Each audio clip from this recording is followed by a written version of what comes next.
Live from the KTSM AM 690 studios, it's Talk El Paso with Andrew J. Polk. Be a part of the show by calling 915-544-KTSM, 915-544-5876, or comment online on our stream at facebook.com/Talk El Paso. It's 4 p.m. Mountain Time, and that means it's time to talk El Paso with Andrew J. Polk. Thank you all so very much for joining us here for Talk El Paso, airing live on News Radio 690 KTSM. I'm your host, Andrew J. Polk. Thanks for tuning in however you may be doing so, be it on air, online, live, streaming through the free and reliable iHeartRadio app, or joining us over on the various social media sites that we're up on these days, facebook.com/Talk El Paso, the Talk El Paso channel over on YouTube, Twitter at Talk El Paso, or twitch.tv, Andrew J. Polk. A lot of ways, of course, through those that you can chime in as we are progressing through the show. Some of them already people dropping their likes and reacts. We do appreciate that. Also, the comments there come through and are more than welcome. Flaco Metas diving in first there today, but you can do that throughout the program. But we're also going to be having a lot of talk about a lot of serious issues here today, because as I ever so slightly hinted at yesterday, definitely going to be talking about some of those energy supplies in Texas and the issues it may be causing.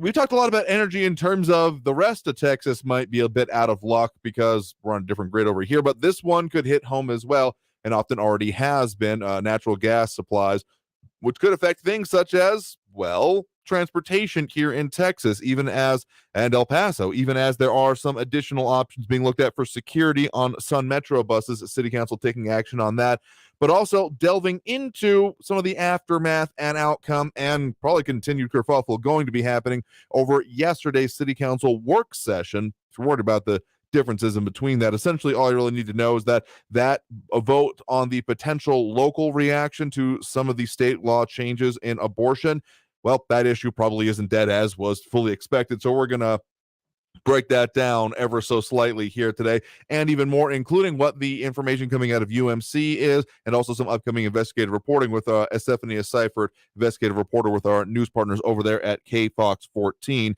So a lot going on here today, as well happens every day. Again, I can't remember a recent time that hasn't been the case, but nevertheless, we'll keep doing the best we can to bring you as many of the impacts that are happening here in the borderlands. So, City Council, if you're at all confused, wait, wasn't there a City Council meeting yesterday? Yes, there was, but that's not technically the meeting. It's the work session, then establishing things that are going to be on the agenda. Yeah, if you're confused, all you need to know is that it sets up the meeting that happens today, essentially.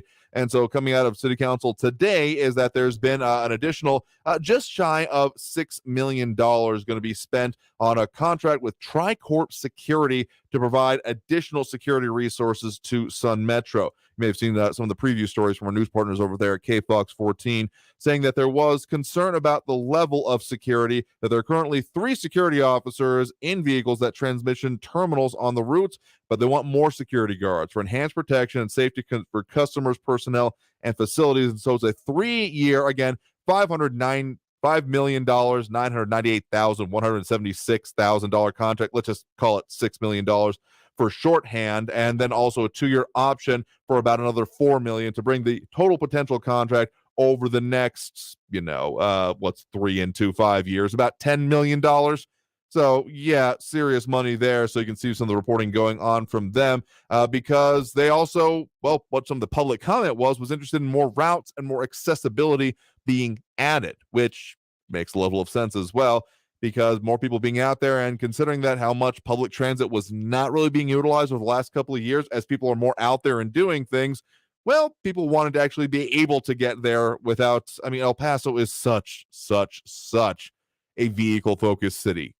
The idea of walkable areas hasn't really, sure, there's a select few places in town that I think you could get away with it, but to get there, you're either taking public transit or your own vehicle, and often it's your own vehicle, because really the times that I've been without a vehicle here in town, the options of what you can do that don't involve essentially the internet and only the internet are pretty limited. So I'm not being a regular bus taker myself. I'm not at all surprised about the increased demand for this, but across Texas, and we teased it probably way too heavily yesterday.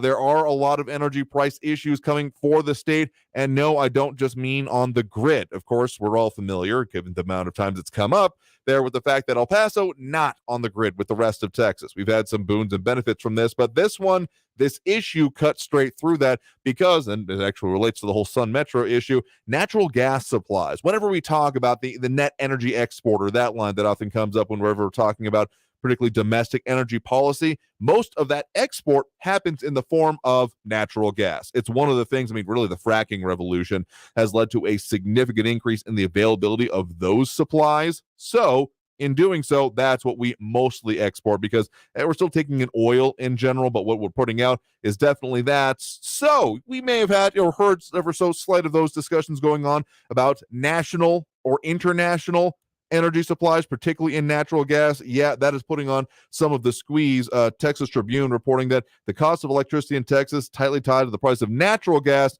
which has more than doubled since Russia invaded Ukraine in late February. Because, the international diplomacy, yes, I know, the idea that Ukraine caused all these things. We're not talking about gasoline, but natural gas in this case.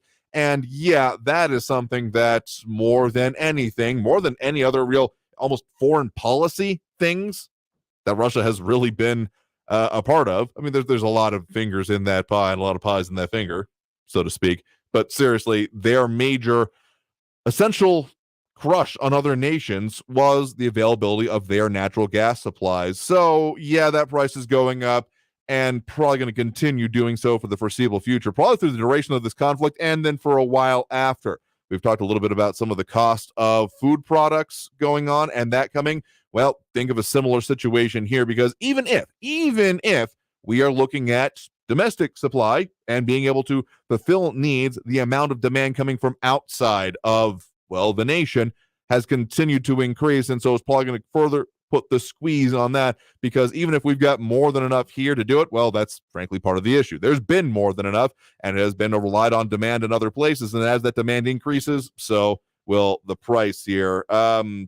It's going to be an issue. Maria Coleman asking, part of the released reserves being sold to China. I think you're talking more about the strategic oil reserve, and I'm not going to be able to account for that, to be perfectly honest with you, because the entire idea of the strategic oil reserve, the idea of releasing for it for price, essentially, price controls, doesn't make a whole lot of sense. I got to be perfectly honest with you, because the idea of having it for strategic needs, because consumers aren't happy I'm not saying I'm happy about it either, but that doesn't really make sense whenever we're talking about that. Sure, it happens, but the idea of there being the oil embargo situation, OPEC getting one hell of another bee in their bonnet and saying, nope, you don't get any more. Sure, we have some domestic production, but not nearly enough gasoline, so base oil use to be able to meet all of the demand.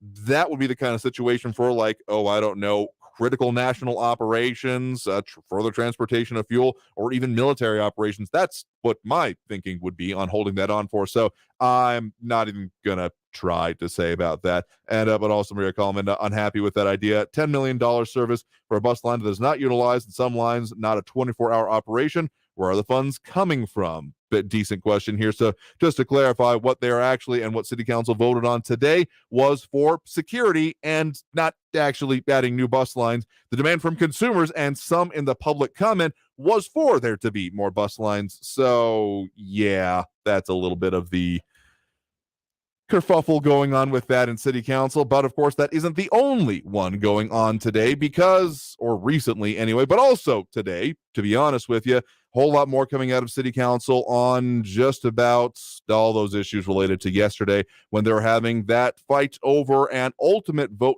down of the issue related to local enforcement or not of, abortion and the new laws that are now going into effect here in Texas. So, we got a lot to get into here, and we'll be getting into that specifically with Estefania Seifert and, again, our news partners over there at KFOX 14.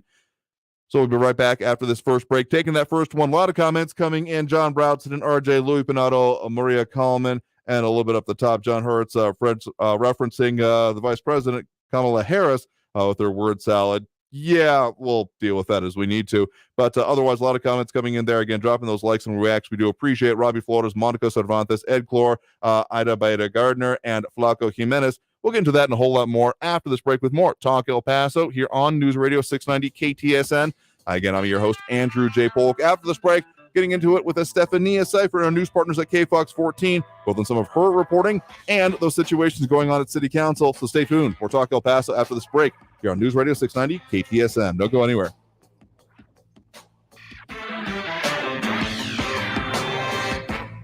If you are looking to get that good supply of the good stuff to make good meals for you and your family, well, if you've heard a little bit of this show, you probably know what I'm going to say, but in case you haven't, you definitely need to keep that discount code in mind from our friends over at Enhanced Flavors, because what they've got available for you, you don't want to miss out on. 40 plus different varieties of extra virgin olive oils, flavored olive oils, and even balsamic vinegars from, well, the best places in the world for it. So you don't want to miss out on that, particularly since with your next order that you place online at enhancedflavors.com, you can get 15% off that order just at checkout. Make sure to hit that code EF Radio in the box. It'll ask you for the code. Don't worry, you can't miss it, and get your 15% off your next order. In doing so, you're going to be securing some great stuff, again, for you and your family, really helping kick your cooking up a notch and spice up your life. They also can find them out in the community, most recently at the Country Club Farmers Market. But for all the information, all their selection, even the stuff besides the olive oils and balsamic vinegars, you can find it at enhancedflavors.com. That's enhanced with a D, flavors.com. Traffic all day. News Radio 690. Checking El Paso traffic. Watch for an injury accident. Gateway Boulevard, northbound, north of McCombs at Mesquite Hill Drive. It's up on the right shoulder. Accidents cleared on Gateway South, southbound at Sean Haggerty. Still have a tow truck on the scene there. Road debris is blocking the center lane on the 54 Patriot, northbound at Trans Mountain. And an accident reported Pelicano Drive, eastbound at Zaragoza. Kerry Edwards, El Paso traffic. Find yourself going through life ignoring the totals on your receipts? Oh, I can't bring myself to look. We've got your shot at $1,000 with Inflation Vacation. Listen every hour from 9 a.m. through 5 p.m. weekdays for your chance to win $1,000. Listen for your chance to win $1,000 every hour, 9 a.m. through 5 p.m. weekdays on News Talk 690 a.m.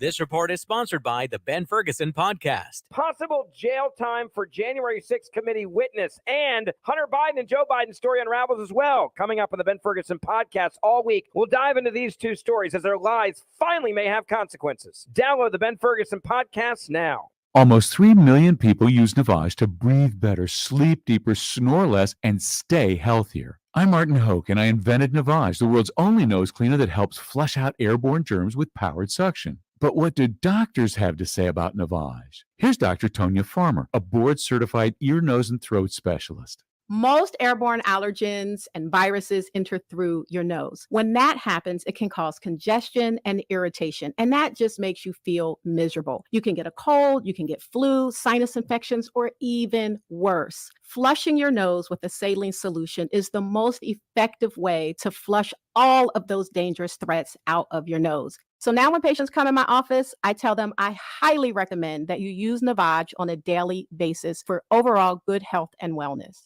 And Navage is all natural and drug-free at Navage.com, Walmart, Walgreens, CVS, Rite Aid, Bed Bath, and Target. Navage, N-A-V-A-G-E, clean nose, healthy life.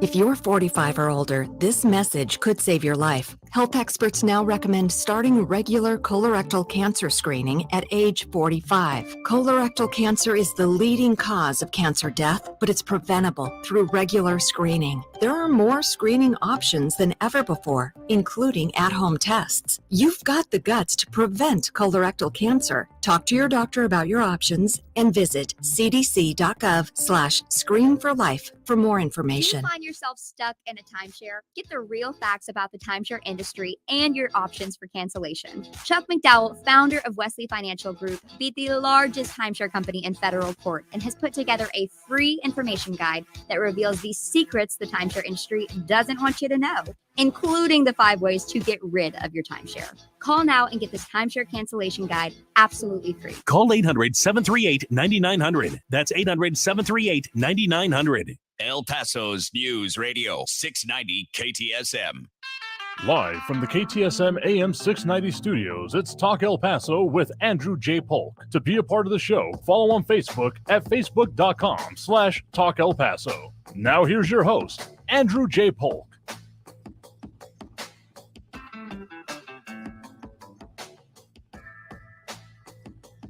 Welcome back here to Talk El Paso, airing on News Radio 690 KTSM. I'm your host, Andrew J. Polk. Thank you for tuning in, however you may be doing so, be it on air, online, live, streaming through the free and reliable iHeartRadio app, or joining us over on the various social media outlets we're up on these days, facebook.com/Talk El Paso, the Talk El Paso channel over on YouTube, Twitter at Talk El Paso, or twitch.tv, Andrew J. Polk. Of course, a lot of issues we're talking about here today, Texas Energy among other of them, but a little bit closer to home, some things going on with, both a number of local elected bodies. So to talk to us about some of that and some of her reporting as well, we are joined here in studios by Estefania Seifert, investigative reporter with our news partners at KFOX 14, as we are most Wednesdays. So Estefania, thank you very much for joining us today. Of course. Thank you. Always a pleasure. Absolutely happy to have you on, because delving into some of these issues that take a little bit more than just a headline, I mean, all of them do, but a lot more than a headline in a lot of these cases, is important here. So, of course, you have some of your own reporting, but a couple of things have been cropping up that you have both been reporting on, but also your colleagues at KFOX 14 have been focused on.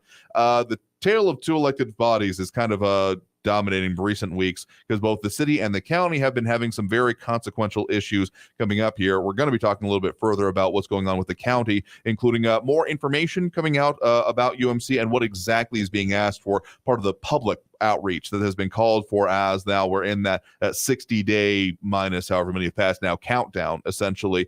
But really, there was a lot of, honestly, one of the more rowdy meetings that I've either seen or been through in city council yesterday. And one of the weirder things is that this wasn't even technically a full city council meeting. It was the work session yesterday in setting some of the agenda items. And, particularly for those, usually, at least when I've been there, pretty stolid affairs talking about, okay, do we want this on the agenda or not? Yes or no? Do we move forward with the previous things? Not even actually voting on ordinances, but of course, ordinance discussion came up, and the police in the building had to step in to escort people out after certain votes were taken there. So people may have heard us talk about this yesterday, but if they're completely unfamiliar, we are talking about an item that was on the city council agenda, basically instructing city staff to look at policies relating to local response to abortion. Right. So the item was aimed basically at decriminalizing abortions. That did not pass. And the breakdown of that vote was city reps Peter Schwartzbein, Alexandra Anelo, Cassandra Hernandez, and Henry Rivera voted in favor of the policy, and Representatives Joe Molinar, Isabel Salcido, Claudia Rodriguez, and Cicely Sarega voted no. Of course, the mayor was the one who issued that tie-breaking vote of a no as well. I think you can tell when a topic is of interest or passion to the community based off of the public comment. And in this case, we had at one point 100 people signed up for a public comment, and they're each given 3 minutes to speak. And I think that's the reason why this particular meeting went so long, was because there were a lot of people who had signed up to give their views on this. So the way that the agenda item was written was to see if there was a way that the city manager and the city attorney could draft up an ordinance.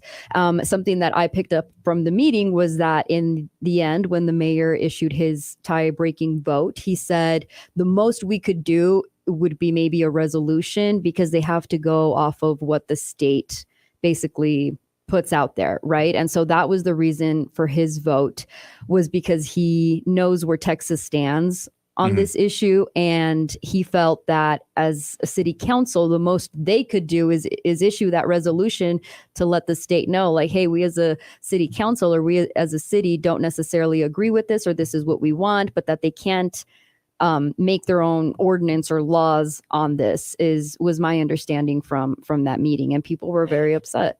Yeah. And so just to lay it out exactly, the item was asking, or rather directing, city manager and city attorney, city staff in general, to create a policy and or ordinance where, and this is directly from the item here, taxpayer dollars will not be used frivolously for programs or efforts to criminalize women/individuals who seek abortion. City funds will not be used to solicit, catalog, report, or investigate reports of abortion, and police should make investigating abortion their lowest priority. And I do think that this item, as much as the vote did fail yesterday, I have a full expectation, just personally, that this will probably come up again. And there have already been some fallout. I'm aware of at least one person who has resigned from a city-appointed board in the aftermath of this. And also, it's noted in your article there that right before Mayor Oscar Leisha voted, someone yelled, "The Democratic Party endorsed you." Now, of course, city council elections are nonpartisan, meaning they can't run under the banner of a party, but, well, as happens pretty much everywhere else besides El Paso, the mechanism and apparatus behind any particular party can still be used in favor of a candidate or not. So I don't think that this issue at this level is by any means done, or at least the fallout from it is not done yet, but we'll see further. And again, the 100 speakers and the issues with it kind of belies I almost played audio from it yesterday, but I had no confidence that I was not going to have a swear word sneak in there, because it was quite the tumultuous meeting, as one of your colleagues, Giovanni, among others, posted a clip from there actually on his social media.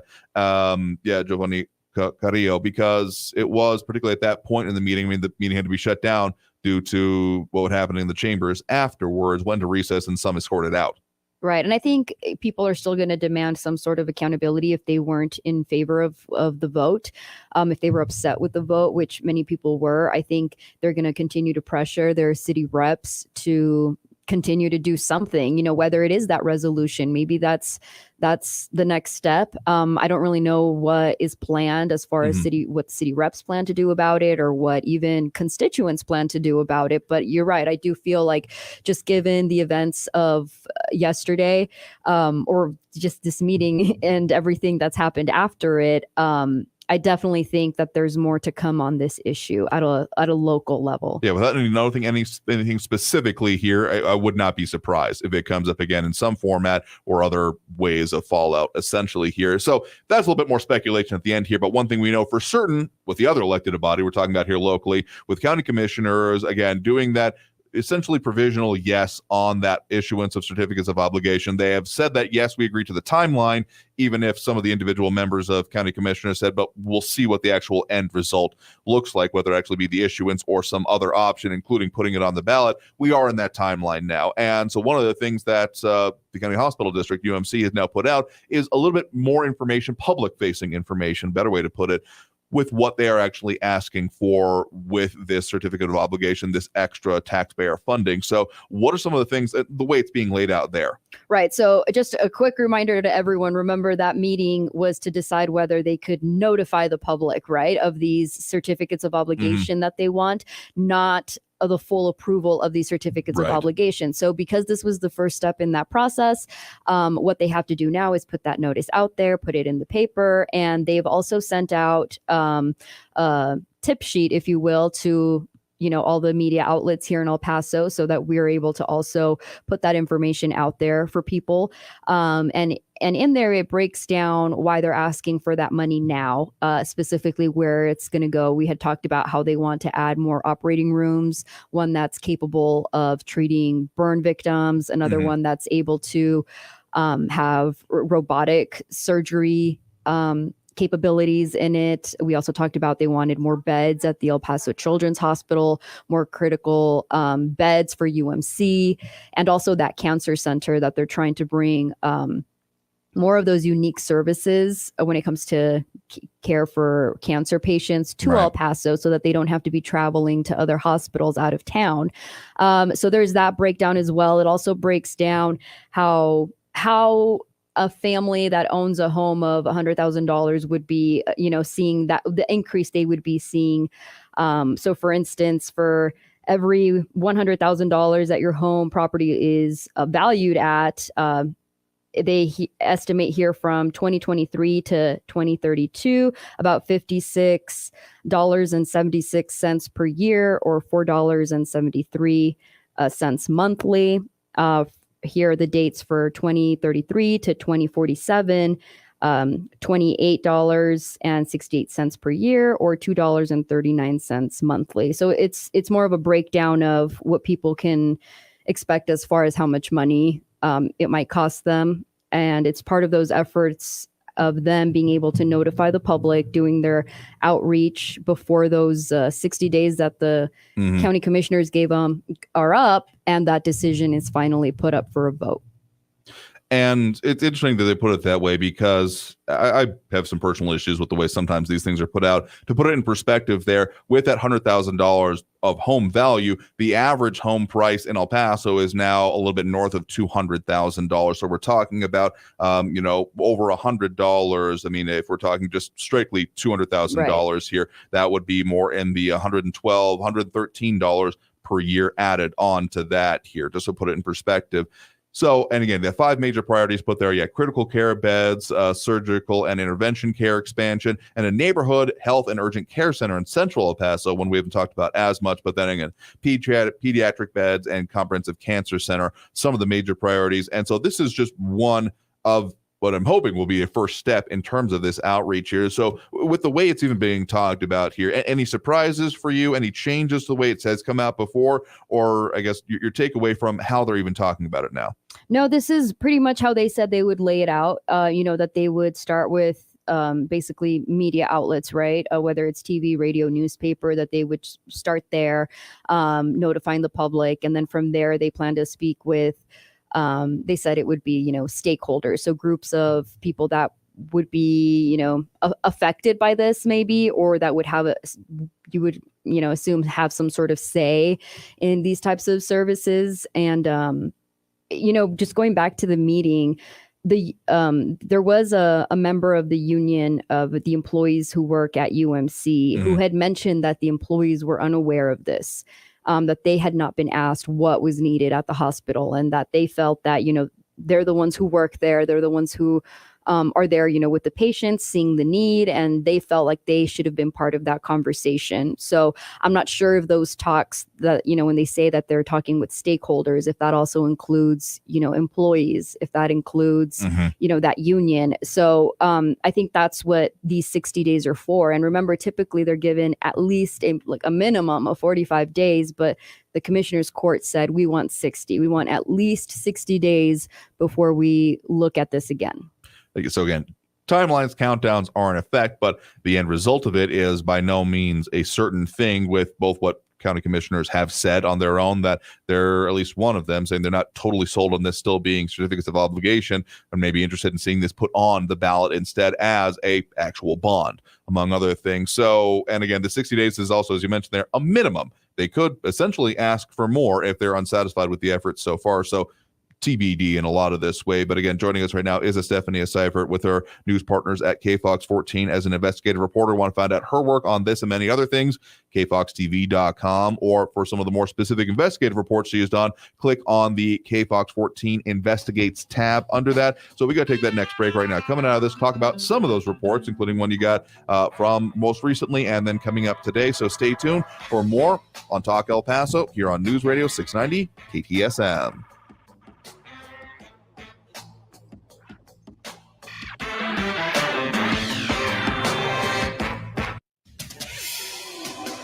El Paso's News Radio 690 KTSM. Hello, everyone. This is Robert Olguin with your KFOX 14 News Update. El Paso City Council has approved an item to add more security to Sun Metro. Sun Metro asked the city for almost $6 million for a contract with Tricorp Security. Sun Metro says there are currently 3 security officers in vehicles that transition terminals on the routes. Sun Metro wants more security guards for enhanced protection and for the safety of customers and workers. Texas Governor Greg Abbott announced today the results of a study that show how much each Texas military installation has contributed to the state's overall economy. Fort Bliss was the 3rd military installation to provide the most direct and indirect jobs in the state. The comptroller says that Texas military installations contributed more than $114 billion to the Texas economy in 2021. This has been your KFOX 14 News Update.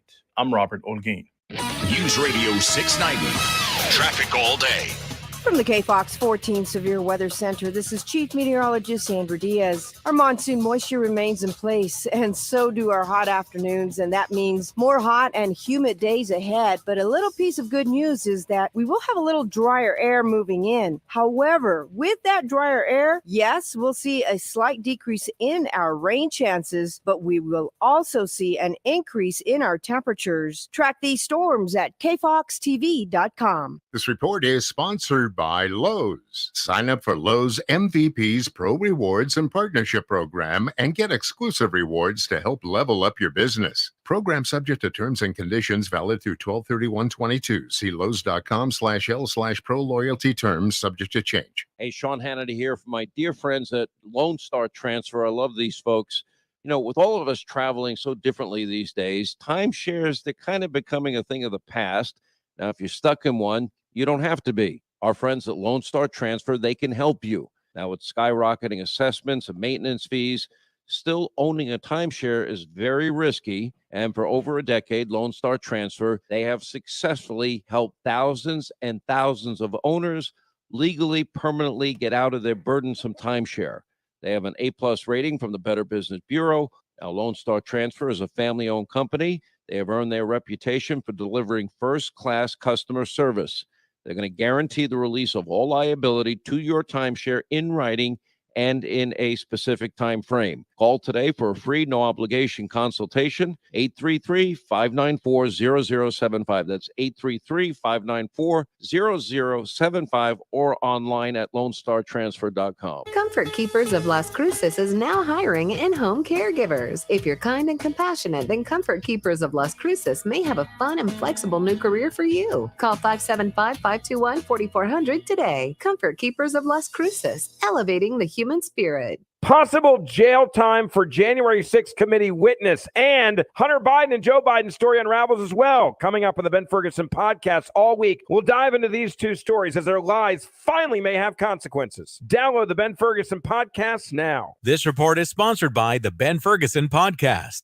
Always just minutes away from the latest news around town and around the world. It's important to know what's going on, especially around the world. News Radio 690 KTSM.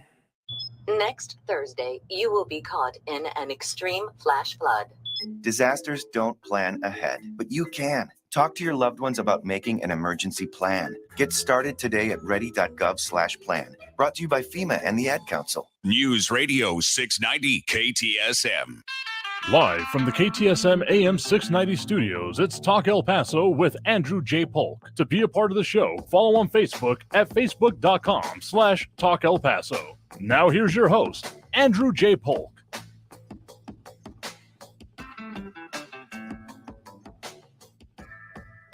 Welcome back here to Talk El Paso, airing on News Radio 690 KTSM. I'm your host, Andrew J. Polk. Thank you for tuning in, however you may be doing so, be it on air, online, live streaming through the free and reliable iHeartRadio app, or joining us over on the various social media pages, Facebook, YouTube, Twitter, and Twitch, either under Talk El Paso or Andrew J. Polk. You can chime in over there, and we'll have that phone line open a little bit later this segment, as we usually do. But joining us right now here in studio, we do have Estefania Seifert, investigative reporter with our news partners over there at KFOX 14. Thank you very much for sticking around with us today. Of course. Hi, everyone. Happy to talk with you because we've been dealing with some heavy issues, stuff that you've been reporting on, and or your colleagues with elected bodies here, but also in the aftermath and, well, even some forward things that are going to be coming from that. Your most recent one of your investigative reports about the availability of use for certain city facilities, particularly Parks and Rec and related things. Right. So we noticed that a lot of you had either commented or called in or emailed us letting us know that you're finding a lot of rec centers are closed or the hours are changing. And so I went out to a couple of water parks, pools, and just to speak with people to see, you know, what their experience had been like. And they told me that, you know, sometimes they have to go hopping from one pool to another pool because they show up and it's like, oh, it's closed today, or oh, it closed early. One father said they go to the park every day, especially in the summer, because he doesn't want the kids in the house all day right now that they're in summer break. And that he checks the website, but sometimes he sees that the hours sometimes aren't the same as when they actually show up and notice, oh, you know, they're cutting back on hours. And so we went to the city and we asked, basically, well, what's this attributed to? And they said it's the staff shortages that they've been dealing with since really the brunt of the pandemic. They're lingering, and so they have several vacancies that they're still trying to fill. Of course, lifeguards is a big one, especially right now because pools are very popular. And so yeah, I mean, that obviously affects how long either pools or parks, rec centers are open for, because if they don't have the lifeguards, then they have to close. And so basically what the report was about was digging into, well, how many vacancies are there and what has been that process? What has the city done to be able to help fill those vacancies? And so a city spokesperson explained that there's a 27% increase in vacant positions within the city of El Paso compared to, before the pandemic, when they were probably at like a 10% vacancy typically. And now they're at a almost 30% increase. And so city council obviously is aware, and they've done several things to try and get more people to apply. And that's included, maybe an incentive program, bonuses to try and get people to apply. And then once they are hired, they get it. So the incentive program with the city, it's $1,000. You get $500 up front. And then once you complete either, a certain amount of time with the city, or for instance, if you're joining the police academy or the fire academy, once you finish your training is when you would see the rest of the $500. So they've done that. I did ask the city how many people they've been able to hire with that incentive program. I'm looking here to see if I have it written down. They gave me the exact number of people who have been hired. It's 303 people that were hired since April 10th, which was when the incentive program began. Okay. So that, I mean, if people have been noticing that about facilities not being open, reduced hours, et cetera, they haven't been wrong about that. So another point to be made here is that the city right now is in some of its budgetary process as well for next year. So I guess in talking with the city about this, any sense about beyond, I guess, this incentive program, are they expecting that, particularly with those, outcomes so far, to be the solution, or would you expect that there might be some further budgetary impacts for next year, or is there an expectation on their part, I guess, and more importantly? Right. So they are in the middle of budget talks right now. And so one of the things that was included in that incentive program or package that the city council approved in April was raising the minimum wage to $11.11. And so now that they're talking, budget for the next fiscal year, what they're possibly looking into is either extending the incentive program, which could come to an end in August, I believe. So they could extend that, or they could look into possibly raising the minimum wage again. So that's what they're looking into as far as budget talks with staff shortages. Again, if you're just joining us, guest right now is Stephanie Seifert, investigative reporter with our news partners at KFOX 14. You want to find anything about her work or how to get a hold of her, you can find her, of course, over on kfoxtv.com. But if they want to find you on social media or do anything that way, what's the best ways for them to find you there? Right. So just look up my name as Stephanie Seifert on social media. You can email me, EYSEY FFERT at kfoxtv.com.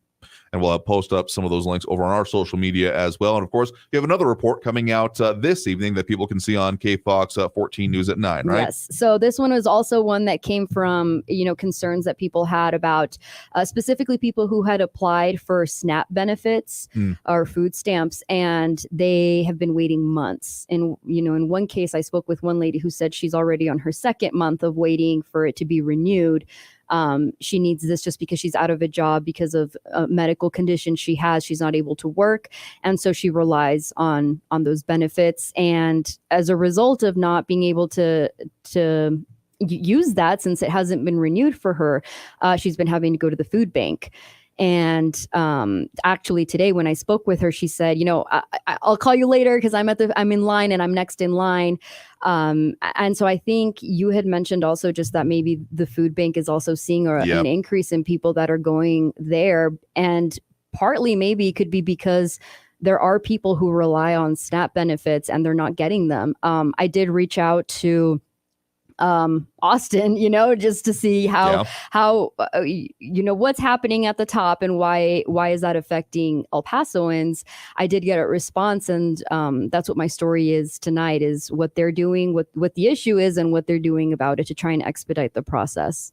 Yeah, we had Susan Goodell, CEO of the El Pasoans Fighting Hunger Food Bank, in last week to talk with us about what the local situation is. So again, looking forward to your story this evening, but some of what we've been talking about, there is increasing demand, but also more specifically and concerning for them is decreasing supply, that they're having to go farther afield to get the same amount, and even the just total amount that they're being able to source through some of the traditional methods they've dealt with has been declining lately. So there's some concern there. And so just as a plug for that, if you want to donate or, volunteer for them, because they also need people involved with that, and, donations of time, essentially, elpasoansfightinghunger.org there. So looking forward to your reporting here this evening, as well as many other things you got going on. So again, if people have any of these suggestions that they want to reach you about, you mentioned some of your contact information here, and you've specifically gotten some previously from, listeners to this show. Yes, a lot of you have sent in some great story ideas. If you haven't seen the story on them yet, it's because some require a little more work.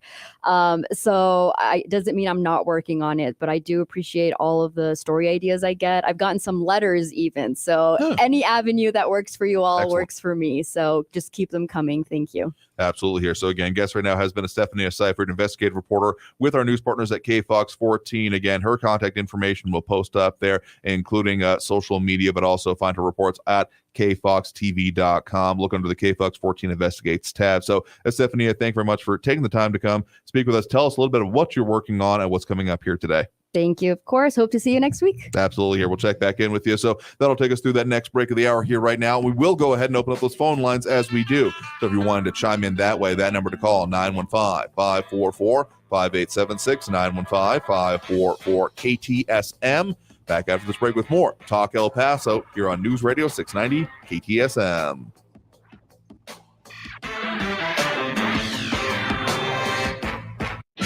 Traffic all day. News Radio 690. El Paso traffic's got a couple of stalled vehicles right now, slowing traffic I-10 eastbound at red. Stalled truck blocking the right shoulder. Another stalled vehicle blocking the right shoulder in 54 Patriot southbound at Pershing. Injury accident towards downtown Oregon Street at Kirby. And an injury accident saw Kleinfeld at Zaragoza. Carrie Edwards, El Paso traffic. This report is sponsored by Panera. They say to never mess with the classics, but Panera did that and more with their new chef's chicken sandwiches. Pan-seared chicken, a secret garlic aioli recipe, Parmesan crisps, and pickled chips, all on a buttery brioche roll. Try one for only a $1 delivery fee when you order on their app. Restrictions apply. Almost 3 million people use Navage to breathe better, sleep deeper, snore less, and stay healthier. I'm Martin Hoke, and I invented Navage, the world's only nose cleaner that helps flush out airborne germs with powered suction. But what do doctors have to say about Navage? Here's Dr. Tonya Farmer, a board-certified ear, nose, and throat specialist. Most airborne allergens and viruses enter through your nose. When that happens, it can cause congestion and irritation, and that just makes you feel miserable. You can get a cold, you can get flu, sinus infections, or even worse. Flushing your nose with a saline solution is the most effective way to flush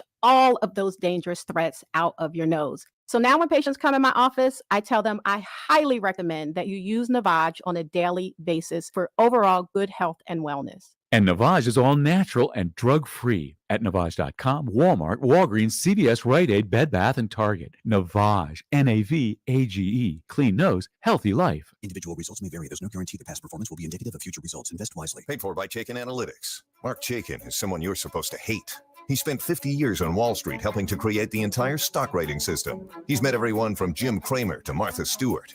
And today, he's sharing an urgent warning to tell anyone who will listen. A very strange day is coming to America.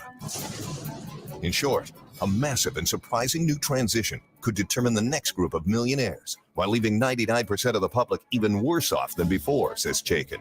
If you want to be on the right side of the huge new shift that he predicts is coming to the market, you absolutely must consider buying one particular type of investment now, before it's too late, he says. To give you the full story, he posted the biggest prediction of his 50-year career online at stockmarketwarning.com/radio, along with the name and ticker symbol of the number one investment to buy right now. Go to stockmarketwarning.com/radio to learn more, free of charge. stockmarketwarning.com/radio. Possible jail time for January 6th committee witness, and Hunter Biden and Joe Biden story unravels as well. Coming up on the Ben Ferguson podcast all week, we'll dive into these two stories as their lies finally may have consequences. Download the Ben Ferguson podcast now. M1EP.com. Superior multifamily property management services citywide. News Radio 690 KTSM El Paso. Live from the KTSM AM 690 studios, it's Talk El Paso with Andrew J. Polk. To be a part of the show, call 915-544-KTSM or follow on Facebook at facebook.com/Talk El Paso. Now here's your host, Andrew J. Polk. Thank you all so very much for joining us here for Talk El Paso, airing live on News Radio 690 KTSM. I'm your host, Andrew J. Polk.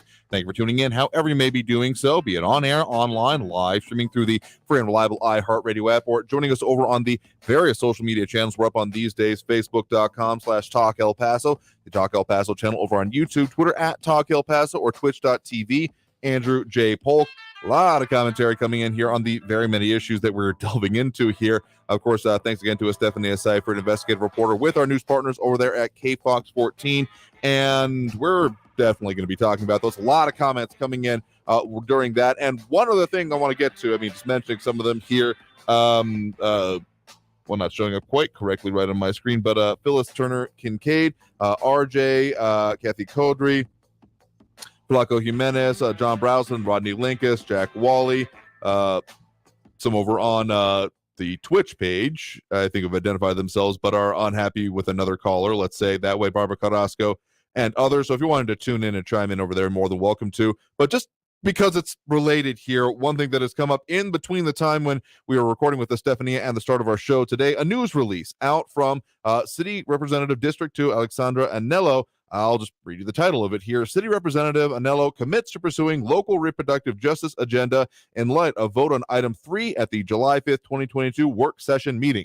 That one we were talking about yesterday. So as much as I was kind of calling the shot, I might guess that there was going to be more on this. It has now happened, or at least stated to be so. More specifically, one of the things that she says in this here is that she is going to be continuing to push this over, and says, and I quote directly from the release, "This fight is not over."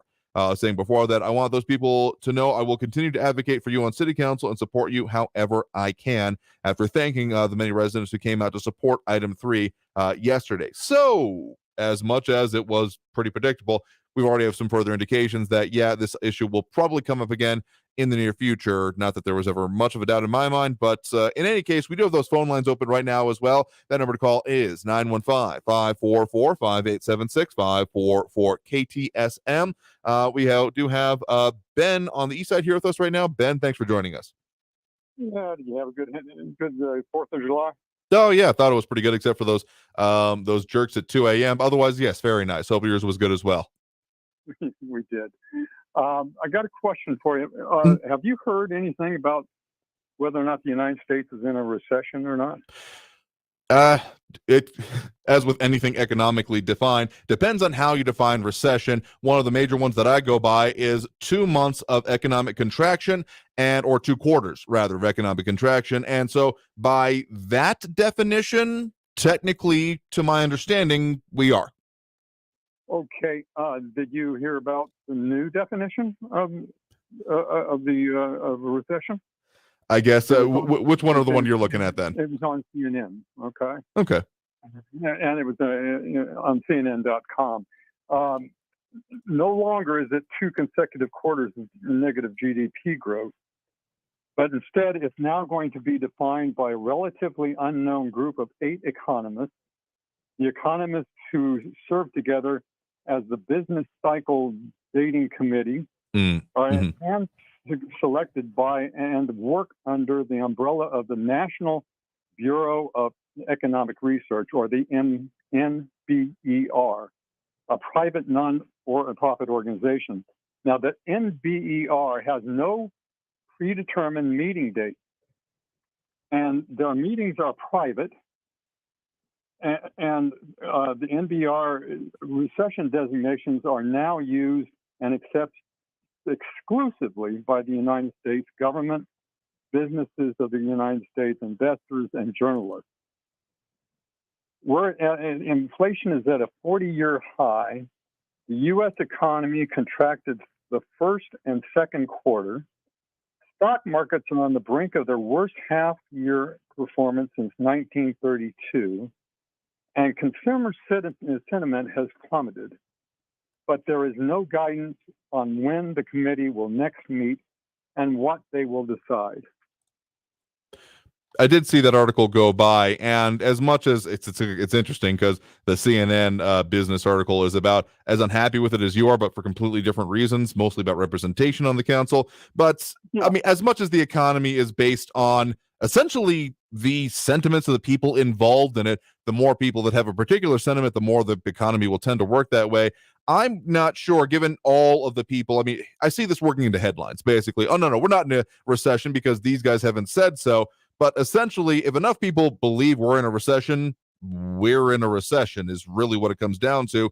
And I think given all the very many issues we've talked about, we've seen a lot of surprising optimism, people willing to go out, do things, and I think that will still buoy here for a while. But I guess particularly knowing that it's depending on these 8 guys to decide it or not isn't necessarily going to fly with a lot of people on actually making their own personal economic decisions in light of what they think is going on with the economy.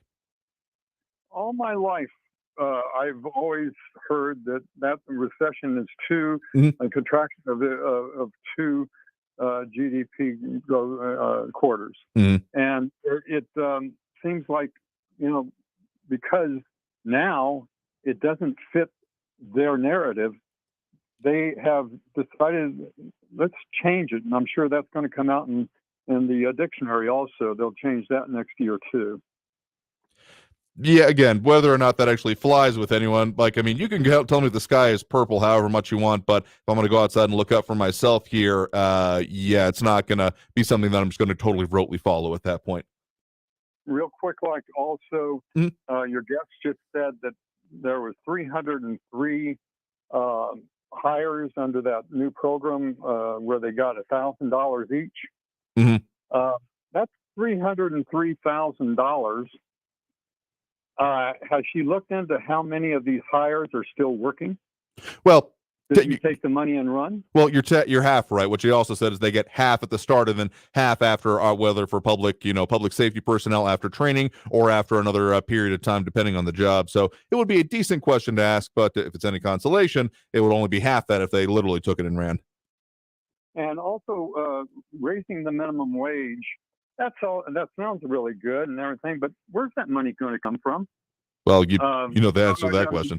Eventually, they're going to have to come to the taxpayers and ask them for more money, unless they have that proverbial printing press that the federal government has, and the federal government is going to allow them to use that federal or that printing press. Yeah, those are 2 very different questions. One is to have the ability and then to actually be allowed to use the ability to do so. So, I mean, the simple answer is, well, as we also mentioned, we're in the budget process right now, so we'll be keeping our eye on that because the question of how that will be supported definitely comes from there. So, appreciate the point in the call. You have a good one there. Real quick, like it. Real quick.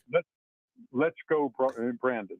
Fair enough there. All right. Thanks for the point in the call. We got to take that next break right now. Coming out of this break, we will get to more calls, more comments, more everything on the line here. Again, you are tuned into Talk El Paso, airing live here on News Radio 690 KTSM. Your host, Andrew J. Polk. That phone number, 915-544-587-6544-KTSM. Back after this break with more Talk El Paso here on News Radio 690 KTSM. Don't go anywhere. Traffic all day. News Radio 690. Watch for a stalled vehicle blocking the right shoulder of 110 southbound near the 54 Patriot. On the 54 Patriot southbound at Pershing, a truck is blocking the right shoulder. Padres Drive eastbound at Alameda, an injury accident. Take Zaragoza as an alternate. And a crash with injuries reported. Saul Kleinfeld Drive at Zaragoza. Kerry Edwards, El Paso traffic. The El Paso History Show with Andrew J. Polk is 10 a.m. this Saturday with the latest in the space race from Chris Orwell, Executive Director of the New Mexico Museum of Space History. The El Paso History Show is sponsored by Patrick Tuttle Coldwell Banker Heritage Real Estate, Pepe's New Mexican Restaurant in Cañutillo, Mission Del Rey Southwest for gifts and decor, and by M1EP Management Corporation, Saturday morning at 10 a.m. on News Radio 690 and streaming live on Facebook and YouTube. Always just minutes away from the latest news around town and around the world. It's important to know what's going on, especially around the world. News Radio 690 KTSM. Stay informed at KTSMradio.com. News on the hour and the hat. Traffic and weather all day. News Radio 690 is KTSM AM El Paso, an iHeart radio station. NBC News Radio, I'm Brian Shook. The Federal Reserve is hinting there may be more interest rate hikes in the near future. In minutes from its June meeting, the Fed says an increase of up to 0.75 of a percentage point this month would likely be appropriate. Officials also admitted more hikes could tamp down economic growth for a time. Cincinnati is recovering from severe storms that left widespread damage and thousands without power. The National Weather Service said a tornado touched down in nearby Goshen Township, about 10 miles outside of Cincinnati. Over 100,000 people in the area currently are without power. All 7 of the Illinois parade victims' names are out now. A shooter opened fire at an Independence Day parade north of Chicago and Highland Park on Monday. That suspect is being charged with 7 counts of first-degree murder. Attorney General Merrick Garland says reducing gun violence in the U.S. is a priority. The Justice Department will continue all this summer and as long as it takes to drive these numbers down and to aggressively combat violent crime. Speaking at the Justice Department, Garland said the shooting in Highland Park was about 20 minutes from the house he grew up in. General Motors is revealing it received nearly $4 billion in tax credits from the state of Michigan after the company filed for bankruptcy in 2009. The funds came from a Michigan Economic Growth Authority agreement, and GM agreed to a $3.8 billion cap that was expected to run from 2010 through 2029. The company says the funds have led to the creation of over 10,000 jobs since 2011.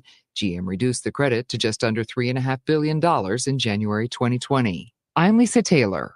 New research from Utah-based Intermountain Healthcare shows those who practice intermittent fasting have a reduced risk of severe COVID-19 complications. You're listening to the latest from NBC News Radio. The Navy is searching for missiles which accidentally ended up in the Pacific Ocean. The Navy says 2 containers of missiles dropped into the ocean back on June 17th after what it called a rigging failure on a Nighthawk helicopter. No injuries were reported in the incident, but the Coast Guard is asking civilian boats to stay away from the search area. A total of 5 missiles are said to be in the water, but the Navy says the missiles were packaged for shipment and are missing key components, so it's unlikely the missiles will detonate or explode. I'm Eddie McCoven. The mayor of Akron, Ohio, is lifting the city's curfew. Dan Horrigan says the curfew order is being rescinded after there were no public safety concerns the last 2 nights. The order was issued on Monday following vandalism by people protesting the officer-involved shooting death of Jalen Walker. Police say Walker fired a gunshot from his car while they were attempting a traffic stop before he took off on foot. An audit finds the New York City ferry is more expensive to operate than previously thought after underreported costs. Scott Pringle reports. Under the de Blasio administration, Comptroller Brad Lander's audit shows the city's Economic Development Corporation left out $224 million in operating costs over a 6-year period. The city removed capital expenses from its calculation in 2018, not so coincidentally. Shortly after then, Mayor Bill de Blasio announced a $300 million capital investment. The audit means the city's subsidy for NYC Ferry is much higher at nearly $13 per ride. The EDC accepted some of the recommendations in the audit report, including providing enhanced transparency. A Star Wars-themed burlesque show kicks off today in San Francisco.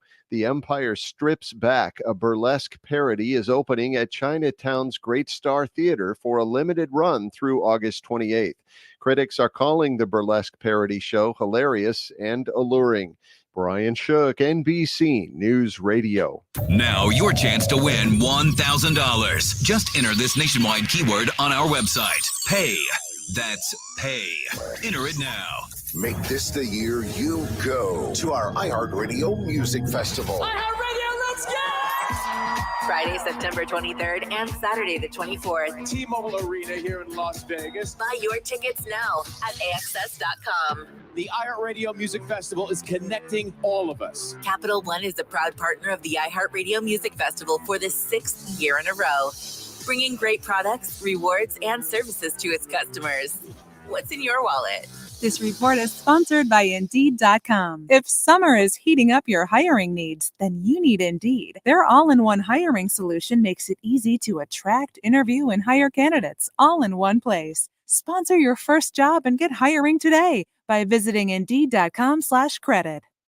Maybe you've had to put off a health appointment or two during the COVID-19 pandemic, but if you're 45 or older, there's one test you shouldn't put off any longer. That's your regular screening for colorectal cancer. Colorectal cancer is the leading cancer killer, but can be prevented with regular screenings starting at age 45. There are more screening options than ever before, including at-home tests. It takes guts to put your health first. Ask your doctor about your options today and visit cdc.gov/screen4life for more information. El Paso Community Foundation supports the causes you feel passionate about here in the borderland, whether it's education, social services, arts and culture, the environment, health, or economic development. The El Paso Community Foundation has been promoting philanthropy and progress in our hometown region for more than 45 years. Make your mark with us. Start a fund today for good, for El Paso, forever. Learn more at epcf.org. That's epcf.org. El Paso's News Radio 690 KTSM.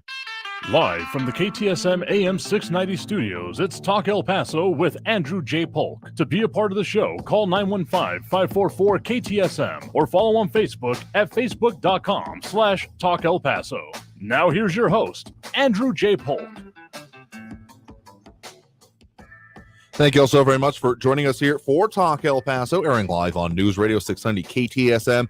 I'm your host, Andrew J. Polk. Thank you for tuning in, however you may be doing so, be it on air, online, live streaming through the free and reliable iHeartRadio app, or joining us over on the various social media outlets we're up on these days. A lot of people tuning in, chiming in over there, including dropping those reacts. We do appreciate Robbie Flores, Monica Cervantes, Ed Clore, Ida Baeza Gardner, and Flaco Jimenez. And we'll also over on YouTube, Kathy Codry and RJ, with a lot of reactions there, including Kathy saying that inflation is increasing daily. Groceries have skyrocketed in the past few days. Meat is a luxury nowadays. And RJ, on the conversation at the end of last segment there, breaking news, inflation is transitory. Recession is good. Goalpost on 10-yard line now. Yeah, that's kind of why I think it doesn't really matter what any small body decides, even if that affects official rankings or whatever.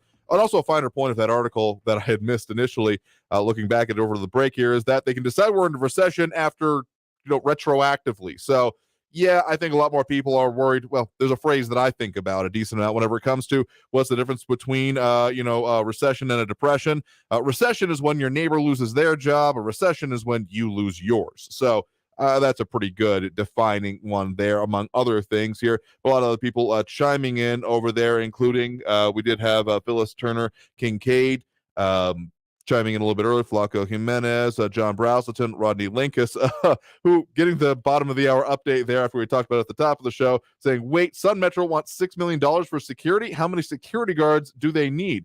And John Browselton, ever tongue-in-cheek, saying at least each bus will have one rider. Don't think it'll exactly be like a sky marshal, road marshal, bus marshal program. I'm not sure whatever to call it is the right one. But it does have quite the price tag, also with the option of going up to about $10 million over the next 5 years. So, yeah, that's definitely a lot of it here. But Rodney Linkus also with one comment I didn't want to miss here. Do the city and county plan on buying all of the homes in the future that are foreclosed on for unpaid taxes? Homeowners should be able to require the CAD to buy any home at the appraised value. I will think that would be a very interesting one there. I doubt that'll happen. Some other commentary about the amount of the supply, including the strategic reserve there that has come on more than a little bit, and a lot more. Some of those other issues we got going on as well. So if you want to chime in there, pop them up on screen over on the social media. But we also got that phone line open right now. That number to call if you're wanting to chime in that way, 915-544-5876, 915-544-KTSM. Before we hit that again, just to kind of put a pin for the moment anyway, because we're certainly not done with it, on the entire idea of food insecurity or security. Just the headline popping up recently, today actually, that according to the UN, 2.3 billion people either severely or moderately hungry in 2021, according to some of their estimates. So I would fully expect this, given the continued instability in a lot of major regions doing this, to continue on for a while. So as I've been saying for quite some time now, batten down the hatches and button up, folks. Strap in as well. It's going to be a bumpy one. Well, let's go back to those phone lines right now. Again, that number to call, 915-544-5876, 544-KTSM, just fold up, but squeeze in if you want to here. Right now, we do have Raul in the Northeast on the line with us right now. Raul, thanks for joining us. Hey, Andrew. I'm just reading about Congressman Adam Kissinger. He was a second lieutenant in the U.S. Air Force. He flew missions in Iraq and Afghanistan, and now he's getting death threats, a rash of threats from Trump supporters. Voicemails to his congressional office threaten violence and death towards Kissinger and his family, like those that cleaned up here. We know where your family is, and we're going to get you, going to get your wife, going to get your kids. You're going to swing for treason, you communists. You know, and witnesses of the January 6th Congressional Committee have also described the intimidation effort by Trump loyalists attempting to manipulate their testimony. Now, that's illegal, and it's called witness tampering. And even I have received a couple of restricted, threatening calls from your show's listeners.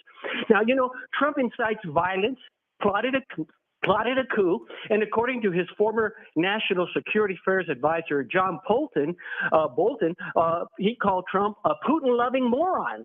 Now, the reason that these Trump terrorists are threatening Congress members and witnesses is because they believe Trump's big lie that the election was stolen from him.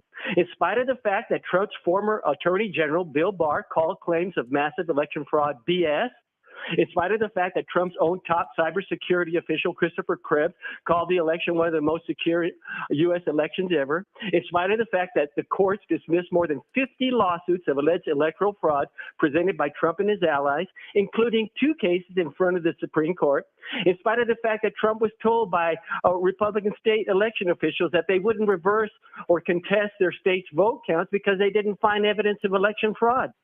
Still, in disregard of all these facts, the lemmings in Trump's cult continue to believe his claim that the election was stolen.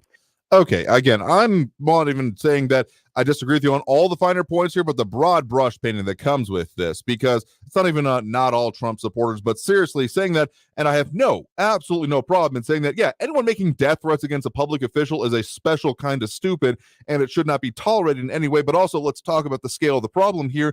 Threats against Congress in general have more than doubled over the last 5 years, according to the Capitol Police Service. So this is not exactly a new thing. And frankly, the fact that Congress has such historic disapproval ratings is its own separate issue. But also, let's be perfectly clear that calling for death against just about anyone, and I don't even care if there's someone literally on death row, there's a judicial process to allow that to go through. So calling for it and actually doing it is, well, just unconscionable. I have no issue saying that whatsoever. But then you're saying, and therefore everyone who would ever consider the former president as their preferred choice is agreeing with this. That's essentially the question that is being begged here. Does not bear out in any level of reality. I think more than a few people would agree with me on the idea that, yeah, these threats and the violence being threatened along with this is a horrific thing, and again, should not be tolerated, and a major mess around and find out kind of moment whenever they're doing this on the internet or online or in any other way. And it's stupid, it's dumb, and there is no real thing else to say about that. But then to say, and therefore everyone agrees with it, like, come on, man. You know that is not how people think about this. There's a whole lot of people holding their nose about it and maybe saying that, well, I don't agree with it, but I still don't agree with them. The opposite. Like, that's essentially what we're getting to here, what it keeps coming to. And therefore, you should agree with the other side. If that's the real supposition, do you see how that might not be the way people are going to come around to this with you? I just want to know if you believe Trump's claim that the election was stolen from him. I think that the investigation so far has borne it out. And again, to make it more perfectly clear, what is going on in the committees right now, not exactly an investigation. As we have talked about, you even said yourself that we're going to be referring it to an investigation, but some serious cart before the horse thing. And I think that essentially the 2020 election happened the way it happened.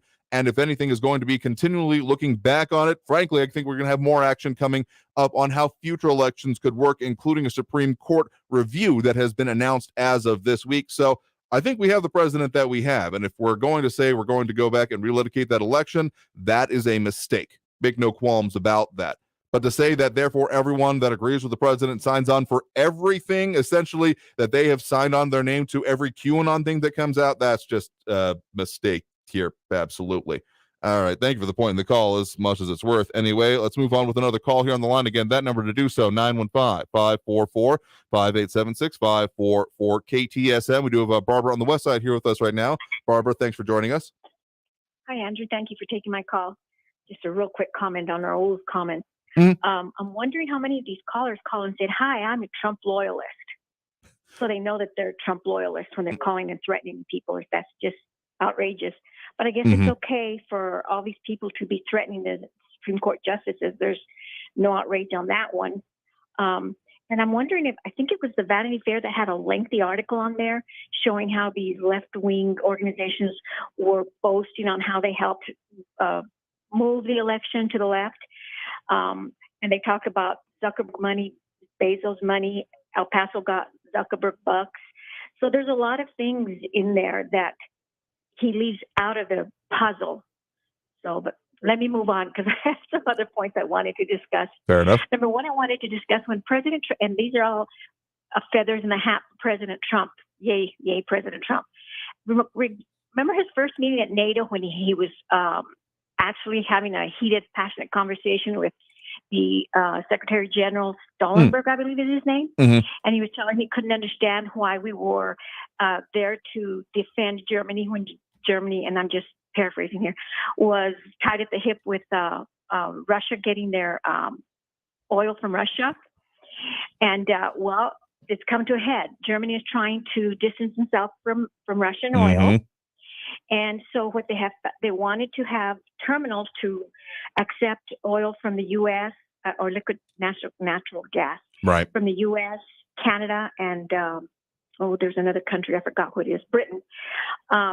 But they can't do it easily because in 1945, during World War II, 2.7 million tons of bombs were dropped by the U.S. and Britain, and half of them were around Germany. So they have to clear all those ordinances in the sea before they can even start building the facilities to receive the natural gas, liquid natural gas from us.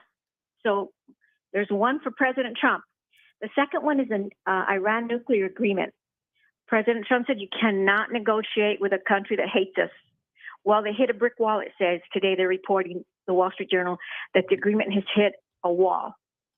And you can understand it. They wouldn't even let the U.S. in the same room with them. Then we have Russia there as our spokesperson, and they're tied to the hip now with China, who have developed a relationship. And now China is telling us we're on a path to death if we interfere with their invasion of Taiwan. Second one for President Trump, right? And on the third one, we'll recall that President Trump put tariffs on China, and specifically on solar panels, because he wanted the solar panels to be manufactured in the U.S. Well, we heard a few months ago that Biden was thinking of easing some of the tariffs on some products from China. Well, now we hear that he has, in fact, given a 2-year suspension of tariffs to Vietnam, Cambodia, and Malaysia, and we will be bringing solar panels from there. Well, guess what China did to circumvent the tariffs? They moved their manufacturing of solar panels to Vietnam, Cambodia, and Malaysia. So we're still sending our money to China. But the thing of it is, you have the U.S. Representative Catherine Tai and the National Security Advisor Jake Sullivan pushing back. And get a load of this. They're saying that we should not do anything with the tariffs because they are leverage. Doesn't that sound like what President Trump said? Use all the leverage you have. That's 3 for President Trump. And the fourth issue I wanted to talk about was Hunter Biden. Today they're reporting that they're actually having, they're investigating him for his ties to China. And they're saying that Hunter, and his family made more than $31 million in deals with the highest levels in China. And some of the deals that he got were actually gotten through or facilitated by spies. And one of the things that they're now, the U.S. is now checking, and this has all come to light because of Hunter's laptop, which has really solidified everything President Trump was saying. Because the beginning of the article starts with, looking like Trump was right. Report says Hunter Biden under Fed surveillance for China ties. Well, in particular, and this is very dangerous because now they're investigating the ties between Hunter Biden and members of the Committee for Investment in the U.S., CFIUS. Mm-hmm. What relationship did he have, and what individuals at the committee helped get this automobile company, parts company, sold to China? And this company, the reason it's so dangerous, what happened is it says it has a dual-use technology. Does that mean that it has access to the federal government in some way, to their technology is connected to the federal government as well as the private industry? And that happened in 2015. So I'm glad that they are finally doing something on Hunter Biden. And it says, one of the things that the article also said that, well, of course, President Trump said the Biden family had suspicious ties with China. And that was in 2019, and Reuters reported that. Well, seems like all these things are coming to light.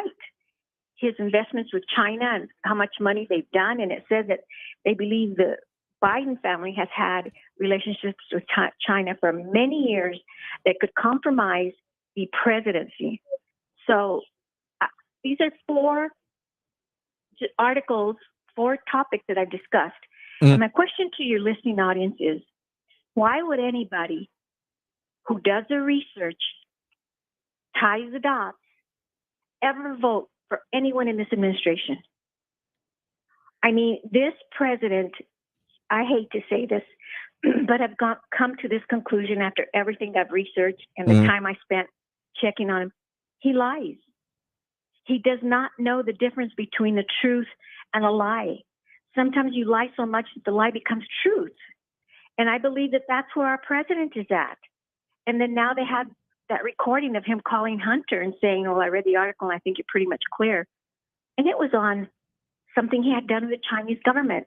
And President Biden has told us time after time that he knows nothing about Hunter's business activities with foreign countries.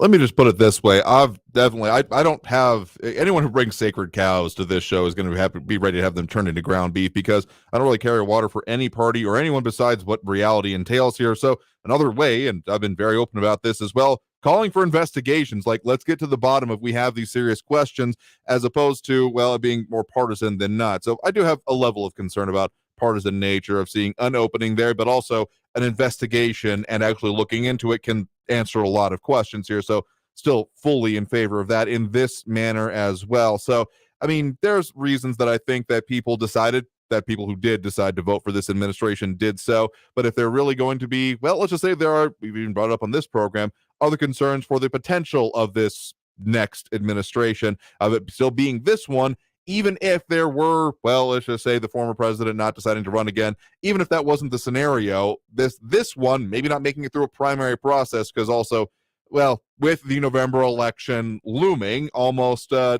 days shy of 4 months out here, oh boy, it's going to be a hell of a 4 months, that, yeah, this is going to be probably a big litmus test on this. And let's just put it this way, anytime that economics are tanking and there's severe consumer confidence, employment, all these issues we're talking about, the party in power tends not to continue to be the party in power. Now, of course, not necessarily affecting, well, electorally anyway, the executive branch, well, other parts of it, including the legislative, yeah, those calculations definitely happening there. So tell you what, we got to take that next break now. Do appreciate the point in the call, but we got to hit that next break and get to more of the comments and calls coming in. So again, if you want to get on the line there, squeeze in right now. That number to do so, 915-544-5876, 915-544-KTSM. Back after the break with more Talk El Paso here on News Radio 690 KTSM. Don't go anywhere.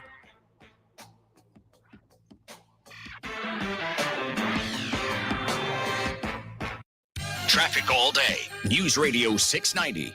Gateway Boulevard westbound at Geronimo. There is an accident reported on the 10 eastbound at Hawkins. A stalled truck is blocking the right shoulder. Another stalled vehicle blocking the right side still on the 54 Patriot southbound at Pershing Drive. And we got an injury accident still at Padres Drive eastbound at Alameda. Take Independence Drive or Zaragoza as your alternates there. Carrie Edwards, El Paso traffic. This report is sponsored by the Our American Stories podcast.